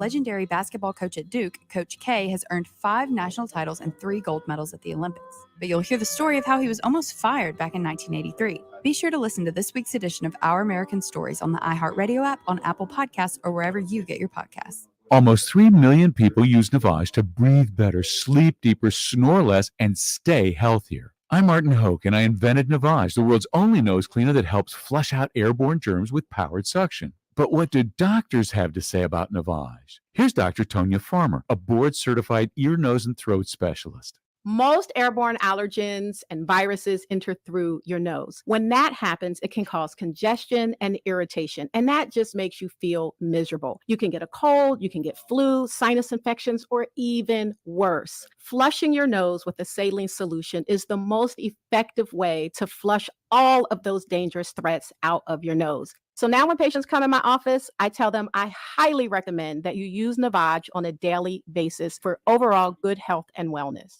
And Navage is all natural and drug-free at Navage.com, Walmart, Walgreens, CVS, Rite Aid, Bed Bath, and Target. Navage, N-A-V-A-G-E, clean nose, healthy life. For nearly 100 years, folks have trusted Blue Star medicated ointment to relieve the pain and itching of almost any skin irritation. It works on my son's dry, itching feet and their jock itch. I had this rash on my neck. Nothing worked until Blue Star. Blue Star worked great on my ringworm without steroids. My wife and I have been using Blue Star for years. It's never let us down. Look for the white box with the Blue Star in the first aid section. Feel Blue Star work fast, or your money back. Attention weekend gardeners, don't let insect pests destroy your hard work. Fight back with Maggie's Farm, created by pest control professionals. Maggie's Farm plant and mineral-based products provide amazingly effective insect control, like our 3-in-1 garden spray for organic gardening. Deadly on insects, but safe to use around children and pets. Or for really hard-to-kill bugs, try our new beetle and box elder bug killer. Maggie's Farm, lethal to bugs, easy on the planet. Look for Maggie's Farm at Walmart, Menards, or at Maggie'sFarmProducts.com. Freedom of speech lives here. To me, freedom of speech is being able to say anything you want. El Paso's News Radio 690 KTSM. News Radio 690 KTSM. Live from the KTSM AM 690 studios, it's Talk El Paso with Andrew J. Polk. To be a part of the show, call 915-544-KTSM or follow on Facebook at facebook.com/Talk El Paso. Now here's your host, Andrew J. Polk. Thank you all so very much for joining us here for Talk El Paso, airing live on News Radio 690 KTSM. I'm your host, Andrew J. Polk. Thank you for tuning in, however you may be doing so, be it on air, online, live streaming through the free and reliable iHeartRadio app, or joining us over on the various social media pages, facebook.com/Talk El Paso, the Talk El Paso channel over on YouTube, Twitter at Talk El Paso, or twitch.tv, Andrew J. Polk, and a lot of comments do come through there. We also have that phone line open if you prefer calling in. That number to do so, 915-544-5876, 915-544-KTSM. A lot of commentary going on there today. Don't have the exact count in front of me, but it feels like one of the more active days we've had recently. People chiming in on all the different platforms, including that. And some more commentary, including from our previous callers. The conversation continues on. So if you want to have an eyes on that, if you're able to do so, if you are driving, please keep your eyes on the road. Don't worry, you'll have your chance to chime in. You can always go back and see our previous episodes and the comments that go along with them over on the social media. Make no mistake here, including at least one question coming about my thoughts on the 2020 election. And it's kind of asked and answered here, but I will say that there are some legitimate questions I do feel, particularly about the way state laws were interpreted in the lead up to it, that I feel are one of the more legitimate lines of questioning and review on the entire situation involving the election. So just to say that as much as I accept the results, that there are not issues with how they were come about, well, let's just say there are some Supreme Court cases that are, again, going to be considered, but we'll be getting more into that tomorrow here. So let's go back to the phone line right now. We do have Raul in the Lower Valley calling in with us right now. Raul, thanks for joining us. Yes, I just have a quick question for you, Andrew. I just want to know what your opinion is on the Federalist articles. The Federalist Papers? Your opinion on that. Okay. And in terms of their applicability today, or what specifically were you wanting to get at on them? Oh, just anything specific in lining up to whatever is specific to today's situation.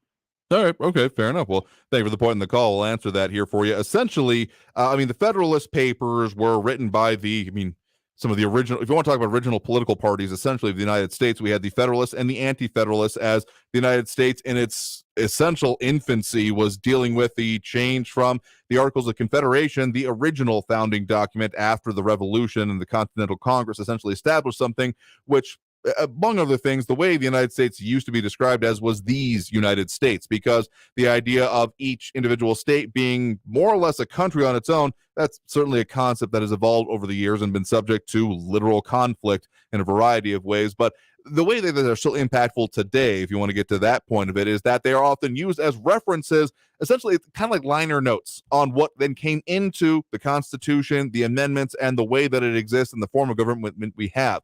Because the Federalist Papers themselves, for those who aren't familiar, and they're often included in some form in some of those like pocket constitutions that you can get, or if not, you can definitely find free versions of them online, because what they talk about in them is the justification for why they wanted things to be done in certain ways, including, among other things, one of the more impacting ones to my mind, the existence of the Bill of Rights. Because again, as much as the Constitution was and still is there to guarantee citizens' rights and limit the government's power, there were concerns, particularly by the anti-federalists, about the fact that, well, if it's not specifically enumerated, it's more easily to bulldoze effectively. Not in so many words, or actually in a lot more words if you want to be specific about it.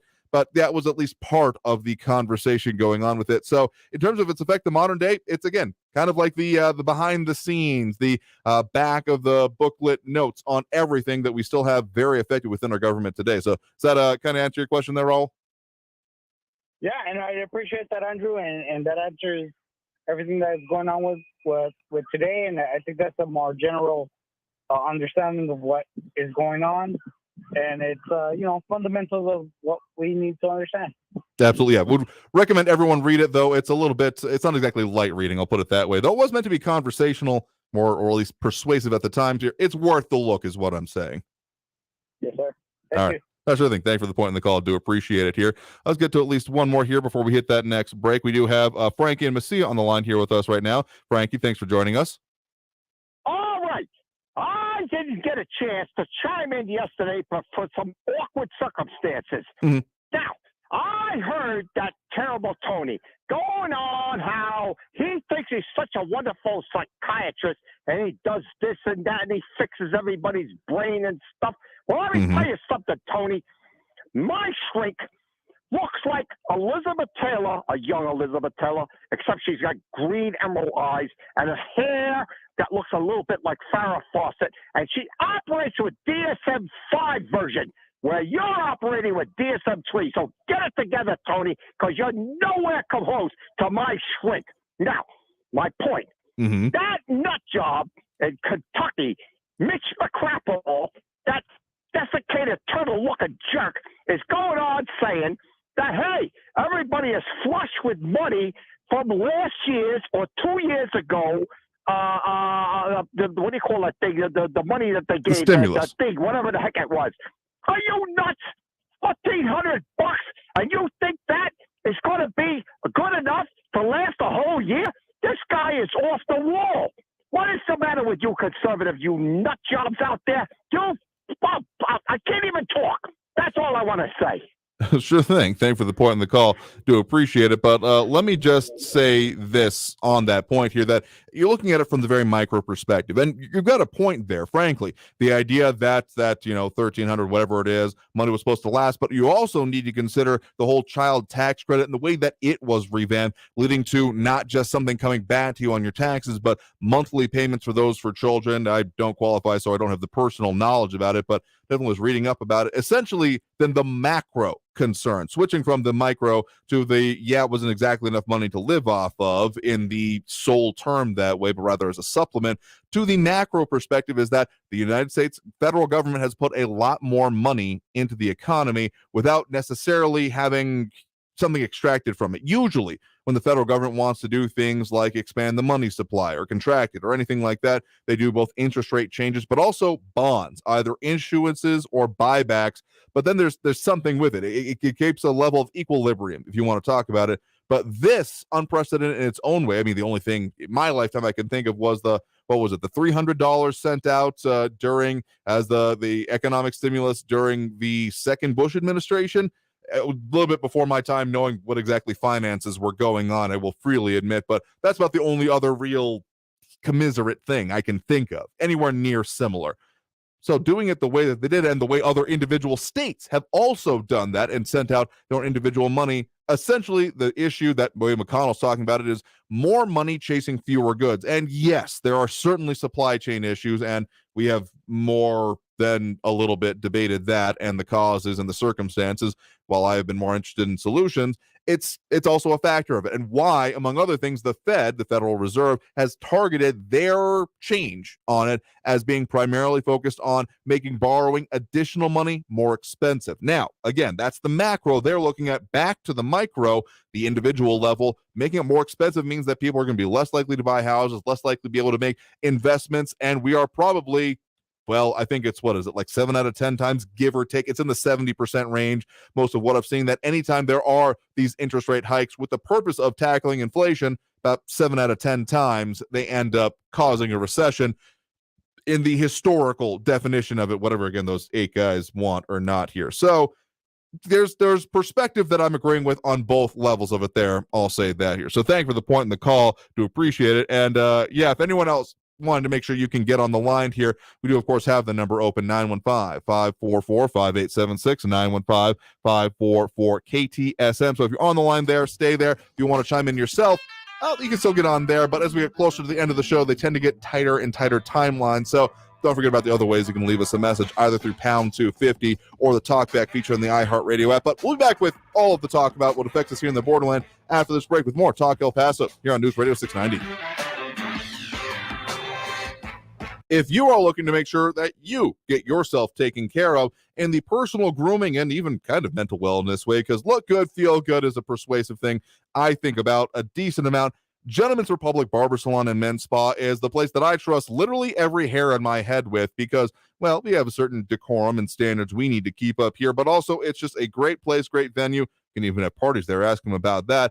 But more specifically, it's just good grooming and good caretaking of yourself, more important than ever, because as things get more hectic, it's easy, way too easy, to let these kind of things slide off of, well, getting taken care of later. But I'm here to remind you that that doesn't necessarily serve yourself that well, because why do something tomorrow when you can take care of it today, and why you should call them right now to get your next appointment with Gentleman's Republic Barber Salon and Men's Spa with their expert hair and beard styling, plus a whole slew of other services, including manicures and pedicures. Guys, don't think that you can't benefit from it as well. I even know baseball players who do it because it helps their grip. So don't even think it in any other way besides taking care of yourself. So you can find them online at gentsrepublic.com. That's GENTS Republic.com. But also, again, give them that number, 915-532-3000. That's 915-532-3000.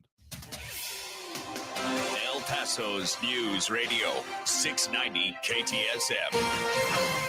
Hello, everyone. This is Robert Olguin with your KFOX 14 News Update. El Paso City Council has approved an item to add more security to Sun Metro. Sun Metro asked the city for almost $6 million for a contract with Tricorp Security. Sun Metro says there are currently 3 security officers in vehicles that transition terminals on the routes. Sun Metro wants more security guards for enhanced protection and for the safety of customers and workers. Texas Governor Greg Abbott announced today the results of a study that show how much each Texas military installation has contributed to the state's overall economy. Fort Bliss was the third military installation to provide the most direct and indirect jobs in the state. The comptroller says that Texas military installations contributed more than $114 billion to the Texas economy in 2021. This has been your KFOX 14 News Update. I'm Robert Olguin. News Radio 690. Traffic all day. Gateway Boulevard westbound at Geronimo, there is an accident reported on the 10 eastbound at Hawkins. A stalled truck is blocking the right shoulder. Another stalled vehicle blocking the right side still on the 54 Patriot southbound at Pershing Drive. And we got an injury accident still at Padres Drive eastbound at Alameda. Take Independence Drive or Zaragoza as your alternates there. Carrie Edwards, El Paso traffic. From the KFOX 14 Severe Weather Center, this is Chief Meteorologist Sandra Diaz. Our monsoon moisture remains in place, and so do our hot afternoons, and that means more hot and humid days ahead. But a little piece of good news is that we will have a little drier air moving in. However, with that drier air, yes, we'll see a slight decrease in our rain chances, but we will also see an increase in our temperatures. Track these storms at kfoxtv.com. This report is sponsored by Allstate. Don't drive much, don't pay much with pay-per-mile insurance from Allstate. Life is good when you're in the driver's seat. At Allstate, better protection costs a whole lot less. Visit allstate.com or call an agent for a quote today. The El Paso History Show with Andrew J. Polk is 10 a.m. this Saturday with the latest in the space race from Chris Orwell, Executive Director of the New Mexico Museum of Space History.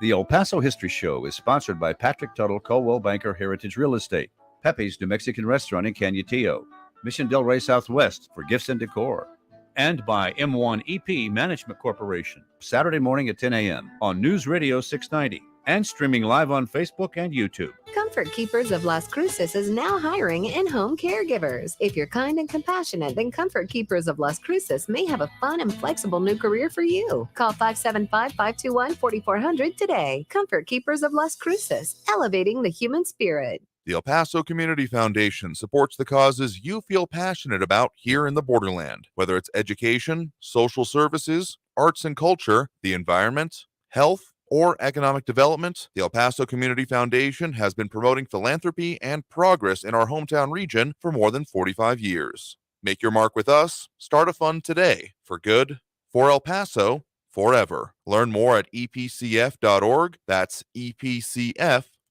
If summer is heating up your hiring needs, then you need Indeed. Their all-in-one hiring solution makes it easy to attract, interview, and hire candidates all in one place. Sponsor your first job and get hiring today by visiting Indeed.com/credit. This report is sponsored by Indeed.com. Hey, hon, what you doing with your phone?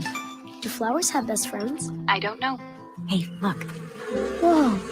Some answers can only be found in nature. Discover the unsearchable. Visit discovertheforest.org to find a trail near you. Brought to you by the United States Forest Service and the Ad Council. News Radio 690 KTSM El Paso. Live from the KTSM AM 690 studios, it's Talk El Paso with Andrew J. Polk. To be a part of the show, call 915-544-KTSM or follow on Facebook at facebook.com/Talk El Paso. Now here's your host, Andrew J. Polk. Thank you all so very much for joining us here for Talk El Paso, airing live on News Radio 690 KTSM.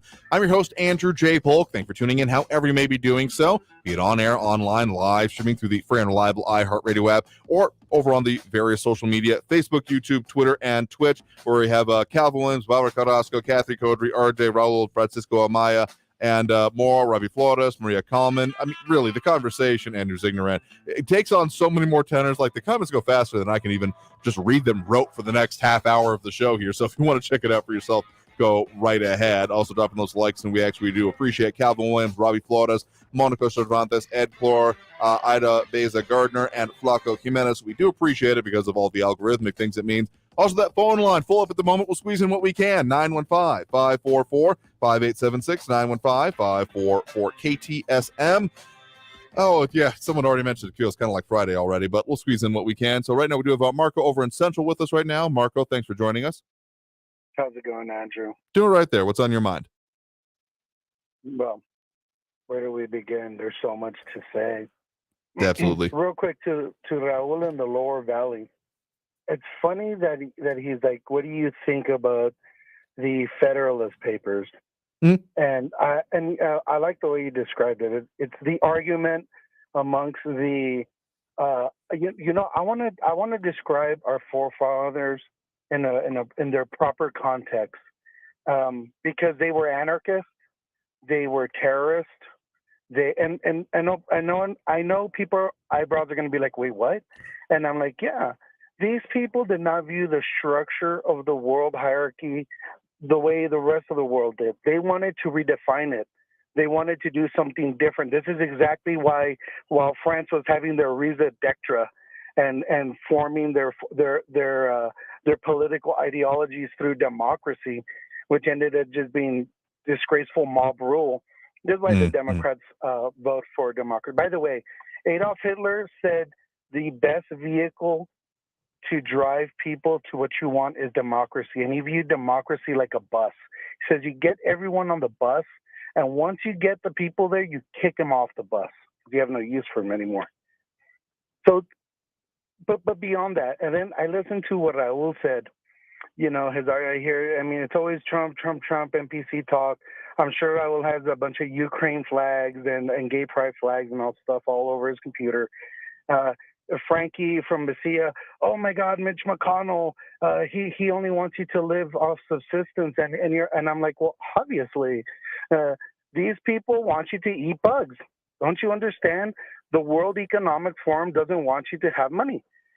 I don't think people grasp how much power these financial entities have over their existence.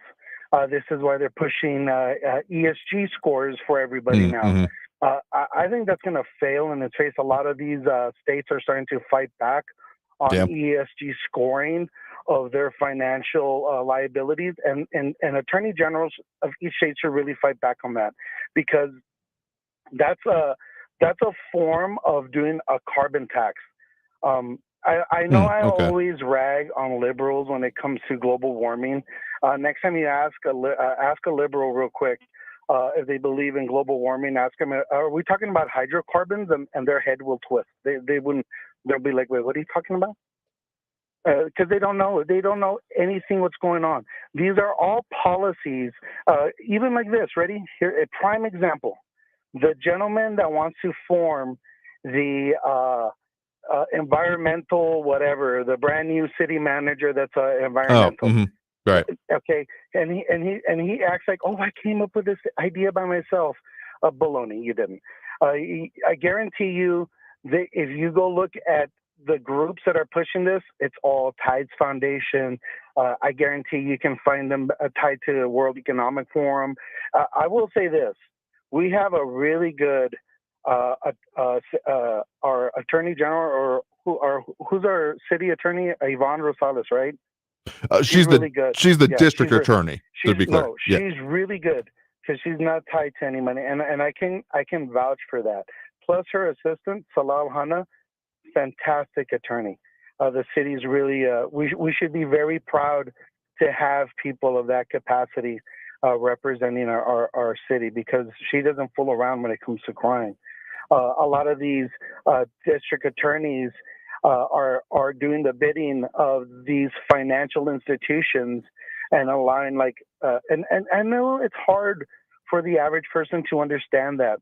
Like, how can someone like George Soros have influence over your city? Well, you got to understand, the more chaos exists in your city, the more malleable you become. It's easier for the powers that be to structure your existence. If you don't have money, right, because of what's going on, well, go eat bugs. What's wrong with that? Why are you being so bourgeois? That's the bourgeois will look at you and say, why are you being so bougie? And you're like, well, I'm not being bougie. I just don't want to eat bugs. Once you eat bugs, later on they'll tell you to go eat, you know what, pile of you know what, because what's wrong with cow manure? Why are you being so bougie? These people want you to live in subsistence because they have no respect for you. They view you like a battery. Let me give you an example of this. Look at the El Paso City Council, okay? These are a bunch of entitled people in the city. They get paid because they think they're cool. They're representing. They're not representing. They have a city manager, and these guys are a bunch of flojos. They go in there and they try to pretend like, oh, look at us, guys. We're passing policy. We're going to give Sun Metro extra money. How about you tell Sun Metro to get off their ass and start providing more services for people in low-income barrios in El Paso? You know why they won't do it?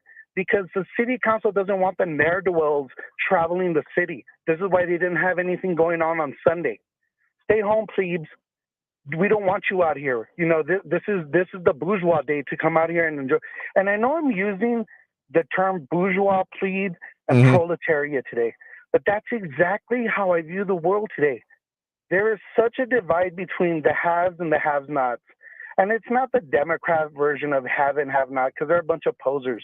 I'm talking about real haves and have-nots. Do you think anybody in the city council gives a damn that gas is $5 a gallon? Probably when it comes to when they're talking about budgets, but personal impact, yeah, I've long been frustrated, and looking more into the actual compensation schedules, I'm a little bit on the fence about it, but I've long been frustrated with the idea that, particularly on city council, previously anyway, that it was unless you were essentially independently financed or independently wealthy, you weren't able really to make the run, given the very low compensation levels that we're at. Not sure that the total one we're at now, at least it's a job definition, even if it's a little bit higher than the actual community it represents, but still, it's probably better than not, though we'll see if we get better representation out of it in the long run. But really, to your main point there about how this is even structured, that's why I've said, as much as I'm concerned about the way things are being structured, that I still read when people are getting forced into this as a mass return to sender, because who's going to really put up with that? But you do make a good point there, and that if you are broke, worried, unable to deal with larger issues, it takes an educated and a populace with time to be able to deal with these issues. I mean, heck, being involved in any of these city council meetings we've talked about, you have to have the ability to, well, not be at your job that day. So if that's all you get, I think that's why, among other things, the recognition of the labor movement in this country, the idea of that 8 hours of work, 8 hours of sleep, 8 hours for what we will, is an important cornerstone of, well, our country and the way our society works there. So thank you for the point in the call. We got to take that next break right now. Coming out of this next break, squeezing in for a couple more calls here, but we will close out the show until we got coming up for you next year. So stay tuned for more Talk El Paso after this break here on News Radio 690 KTSM. Don't go anywhere.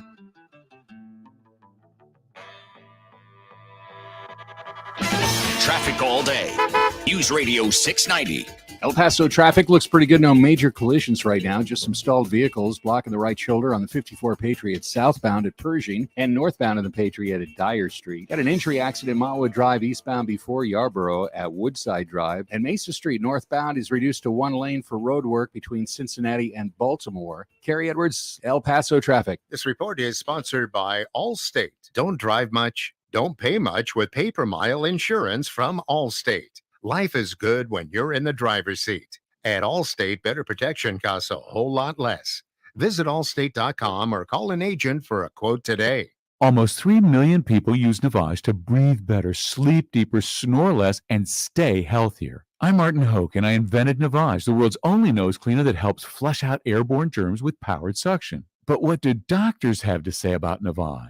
Here's Dr. Tonya Farmer, a board-certified ear, nose, and throat specialist. Most airborne allergens and viruses enter through your nose. When that happens, it can cause congestion and irritation, and that just makes you feel miserable. You can get a cold, you can get flu, sinus infections, or even worse. Flushing your nose with a saline solution is the most effective way to flush all of those dangerous threats out of your nose. So now when patients come in my office, I tell them I highly recommend that you use Navage on a daily basis for overall good health and wellness. And Navage is all natural and drug-free at Navage.com, Walmart, Walgreens, CVS, Rite Aid, Bed Bath, and Target. Navage, N-A-V-A-G-E, clean nose, healthy life. For nearly 100 years, folks have trusted Blue Star medicated ointment to relieve the pain and itching of almost any skin irritation.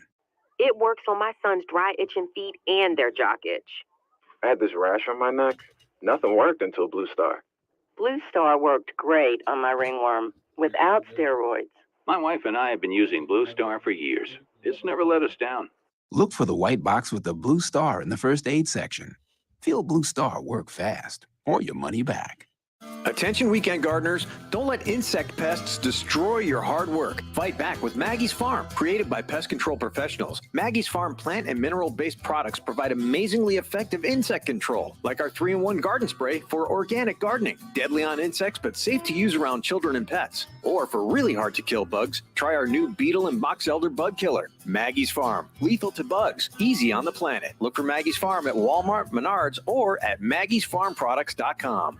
My mom and dad are the best. Ever since they called the early childhood program, I'm doing so much better, and mom and dad don't worry or stress as much as they used to. They seem a bazillion times happier, and all services are free. Parenting isn't easy, so we signed up for the free early childhood program at the El Paso Center for Children. They taught us how to deal with COVID-19 stress and be better parents. Lots of other free services are available. Call 915-500-4105. That's 500-4105. M1EP.com. Superior multifamily property management services citywide. El Paso's News Radio 690 KTSM. Live from the KTSM AM 690 studios, it's Talk El Paso with Andrew J. Polk. To be a part of the show, call 915-544-KTSM or follow on Facebook at facebook.com/Talk El Paso.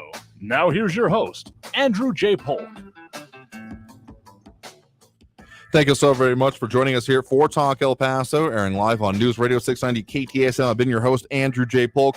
Really briefly, what we got coming up for you on the show here, particularly tomorrow, we're going to be talking about a review of this session of the Supreme Court because, well, as many of the individual decisions were quite impacting, what was the sum total of it and where's it going to take us next?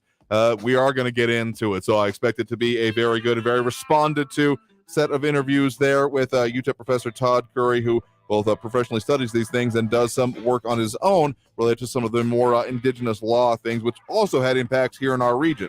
So a little bit of an overview of a lot of that. And of course, we've got Friday in sight here already. So yeah, Free for All Friday is coming up here. So keep those in mind. We got time for one more quick call before we hit the end of the show here. We do have Jerry in Northwest on the line here with us right now. Jerry, thanks for joining us.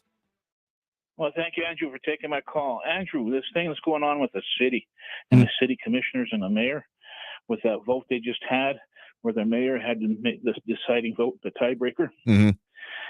Was that a proposal to limit the police and such from enforcing laws that involved anything to do with abortion or, as they call it, health care for women?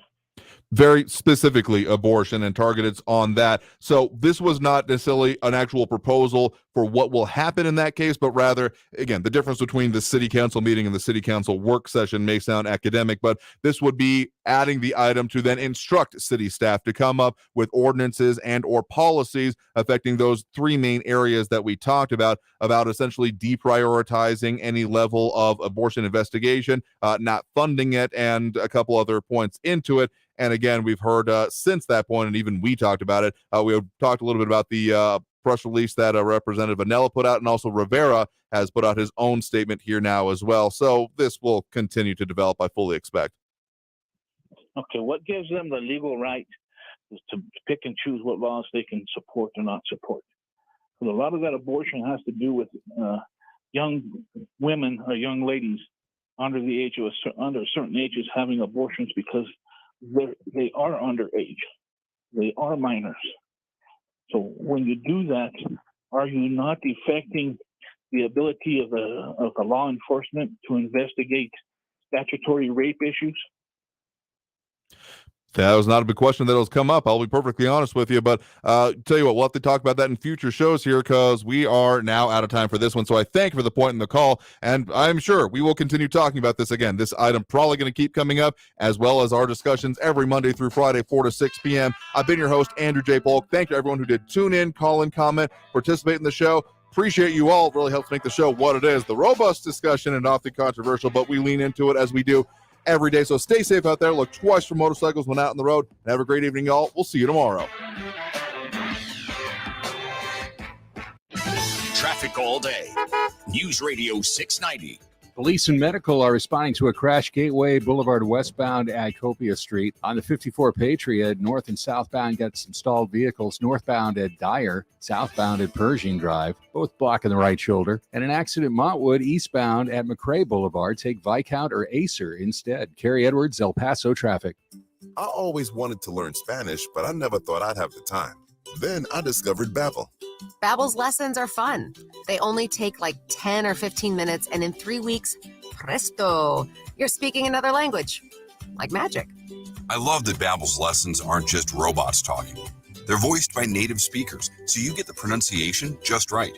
And they're designed by real language teachers, so you learn how to have real-world conversations, things you'll actually use. 3 weeks. It's incredible. After 3 weeks, I'm on vacation in Paris, having a conversation in French.